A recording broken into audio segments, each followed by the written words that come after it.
அன்பார்ந்த குழந்தைகளே, நான் தான் உங்கள் லலிதா பாட்டி பேசுகிறேன். இப்போ திருச்சி காவேரி நதிக்கும் கொள்ளிட நதிக்கும் நடுவில் பூலோக வைகுண்டம்னு சொல்கிற ஸ்ரீரங்கம் ரங்கநாதனை பற்றி தான் சொல்ல போகிறேன். இங்கே உற்சவர் நம்பெருமாள். தென்கலை வைஷ்ணவப்படி பூஜைகள் நடக்கிறது. தீர்த்தம் சந்திர தீர்த்தம், காவிரி தீர்த்தம். 13 நிலைகள் கொண்ட 236 அடி உயரம் கொண்ட ராஜகோபுரம். இந்த கோவிலில் நுழைஞ்சவுடனே கை கூப்பியபடி அஷ்டநாகாபரணம் அணிஞ்சுண்டு 25 அடி உயரமுள்ள பெரிய திருவடி அமுத கலசகரோட அழுவார். நல்ல கம்பீரத்தோட எந்த சமயத்தில் பெருமாள் நம்மளை கூப்பிடுவாரோன்னு காத்துட்டு இருக்கிறாப்புல தன்னோட ரெக்கையை விரிச்சுண்டு உட்காண்டிருக்கார். அந்த சன்னதியில் நின்று தரிசனம் பண்ணிட்டு அந்த இடத்த விட்டு போகிறதுக்கே மனசு வராது. அவ்வளோ கம்பீரம், அழகு. இந்த கோவிலில் தாயார் ரங்கநாயகி சமேத ரங்கநாதர் அருள்பாலிக்கிறார்கள். 21 கோபுரங்கள் கொண்ட 156 ஏக்கர் நிலப்பரப்பில் இந்த கோவில் கட்டப்பட்டிருக்கு. இந்த இடத்துக்கு ரங்கநாதர் எப்படி வந்தார்னு பார்க்கலாம். பிரம்மதேவர் பெருமாளை மனசில் நினச்சிட்டு பிரார்த்தனை பண்ணப்போ பெருமாள் பிரணவாகார வடிவத்தில், அதாவது ரங்க விமானத்தில் அவர் பள்ளி கொண்டு இருக்கும் கோலத்தில் அவருக்கு காட்சி தந்தார். அந்த விமானத்தை சத்தியலோகம் எடுத்துகிட்டு வந்து பூஜை செஞ்சுட்டு அதை தொடர்ந்து பூஜை செஞ்சுட்டு வரத்துக்காக அடுத்த வாரசான சூரிய பகவான்கிட்ட ஒப்படைக்கிறார். அவரும் இந்த பெருமாளுக்கு சில காலம் பூஜை செஞ்சுட்டு அடுத்த வாரசான இசுவாக மன்னன்கிட்ட கொடுத்து பூஜை பண்ண சொன்னதும் கொஞ்ச காலம் பூஜை பண்ணிவிட்டு அயோத்திக்கு எடுத்துகிட்டு போய் தசரத சக்கரவர்த்திகிட்ட கொடுத்து பூஜை செய்ய சொல்கிறார். தசரதர் அடுத்த வாரிசான ராமச்சந்திரமூர்த்தி கிட்ட கொடுத்து நித்திய வழிபாடு பண்ண சொல்கிறார்.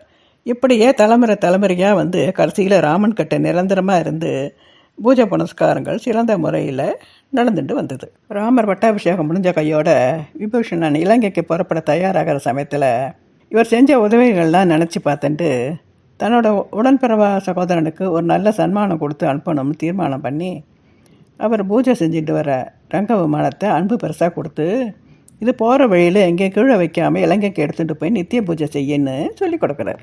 அயோத்தியிலிருந்து ராமர் கொடுத்த அன்பு பெருசை பக்தியோடு வாங்கிட்டு இலங்கைக்கு வர வழியில் காவேரிலையும் கொள்ளிடத்துலையும் தண்ணி கரபுரண்டு ஓடுறத பார்த்ததும் இந்த காவேரியில் குளிக்கணும்னு ஆசைப்பட்டு ஆத்தங்கரையில் ரங்க விமானத்தை இறக்கி வச்சுட்டு காவேரியில் இறங்கி நன்னா ஸ்நானம் பண்ணிவிட்டு வந்து விமானத்தை எடுத்தால் அந்த மண்ணிலேயே புதஞ்சுட்டு வெளியே வர மாட்டேங்கிறது.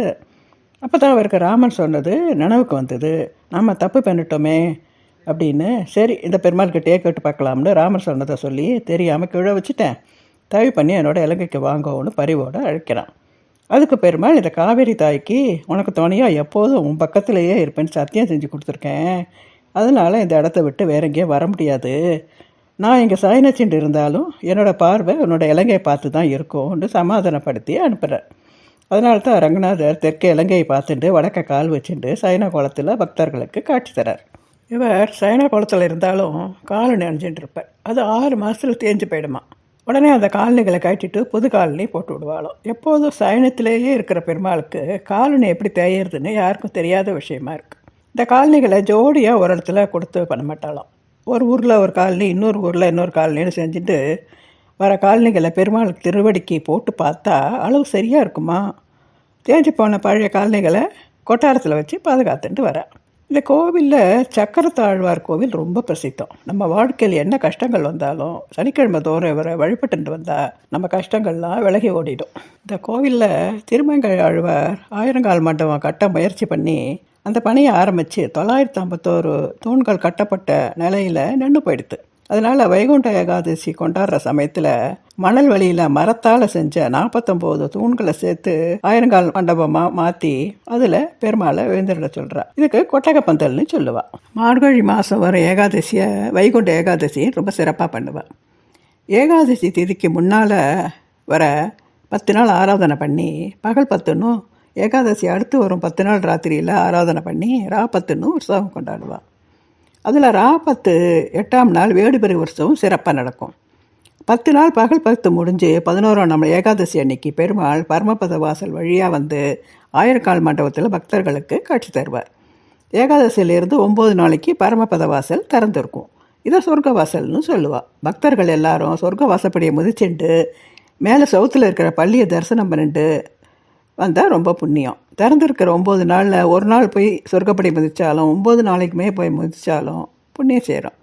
இது 9 நாள் கழித்து பரமபத வாசலை மூடிடுவா. அடுத்த மார்கழி வைகுண்ட ஏகாதசிக்கு தான் திறப்பா. இந்த கோவிலில் வருஷம் முழுக்க திருவிழா நடந்தாலும் 21 நாள் நடக்கிற வைகுண்ட ஏகாதசிக்கு ஈடாகாது. குறைஞ்சபட்சம் 10,000 பக்தர்கள் பக்கத்து கிராமத்தில் இருந்து வண்டி கட்டிண்டு வந்து பெருமாளை தரிசனம் பண்ணுவாள். இந்த இடத்துலையே பக்கவாட்டு படிகள் ஏறி மேல் மண்டபத்தில் தன்வந்திரி பகவான் தரிசனம் பண்ணலாம். இந்த வாசலுக்கு நேராக தான் 5 குழி, 3 வாசல், தாயார் சந்நிதி எல்லாம் இருக்குது. அங்கே இருக்கிற 5 குழியில் நம்மளுடைய 5 விரல்களை வச்சு நேராக பார்த்தோம்னா பரமபத வாசல் தெரியும். இப்படி பார்க்குறது விசேஷம்னு சொல்கிறா. இங்கே இருக்கிற கர்ப்ப கிரகத்தில் தாயார் ரங்கநாயகியோட ஸ்ரீதேவியும் பூதேவியும் இருந்து பக்தர்களுக்கு அருள் பாலிக்கிறார். தாயார் சன்னதிக்கு பக்கத்திலேயே கவி சக்கரவர்த்தி கம்பர் ராமாயணத்தை பூர்த்தி பண்ணி அரங்கேற்றிய மண்டபம் இருக்குது. அந்த மண்டபத்துக்கு பக்கத்திலேயே குடிக்கொண்டிருக்கும் நரசிம்மமூர்த்தி இவருடைய ராமாயணத்தை காது குளிர கேட்டு கர்ஜனை பண்ணி தன்னோட மகிழ்ச்சியை வெளிப்படுத்தினாராம். இந்த இடத்துல 7 பிரகாரம் 7 மதில் சவர்கள் தவிர அங்கே இருக்கிற பெருமாளுக்கு ஸ்ரீதேவி, பூதேவி, துலுக்க நாச்சியார், சேரக்குள்ளவள்ளி நாச்சியார், கமலவள்ளி நாச்சியார், கோதை நாச்சியார், ரங்க நாச்சியார்னு 7 நாச்சியார்கள் இருக்கா.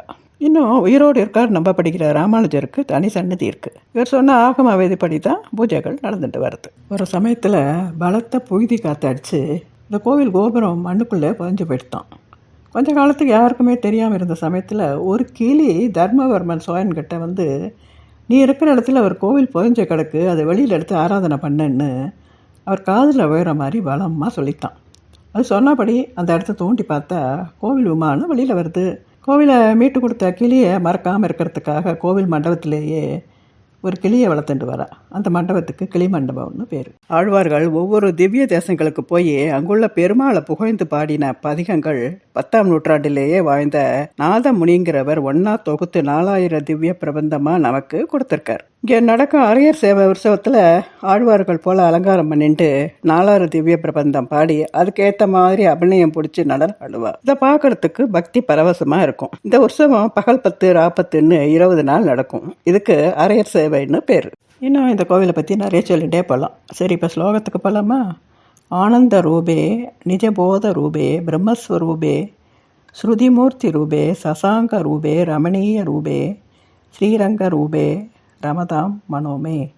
ஆனந்த மந்திரங்கள், ஞான ரூபம், வேதங்களின் வடிவம், கையில் சங்கு வச்சுருக்கிற ஸ்ரீரங்கத்தை ஆட்சி செய்து கொண்டிருக்கும் ரங்கநாதனை வணங்குகிறேன்னு இதுக்கு அர்த்தம். ஆதிசங்கரர் அருளிய இந்த ஸ்லோகத்தை தினமும் சொல்லிட்டு வாங்கோ, நாம் நினச்ச காரியம் கைகூடும்னு சொல்கிறார். ஓகே குழந்தைகளே, மறக்காமல் சப்ஸ்கிரைப் பண்ணுங்கோ, உங்கள் ஃப்ரெண்ட்ஸுக்கெல்லாம் ஷேர் பண்ணுங்கோ, லைக் பண்ணுங்கோ. அடுத்த ஸ்லோகத்தில் பார்க்கலாம். பாய்.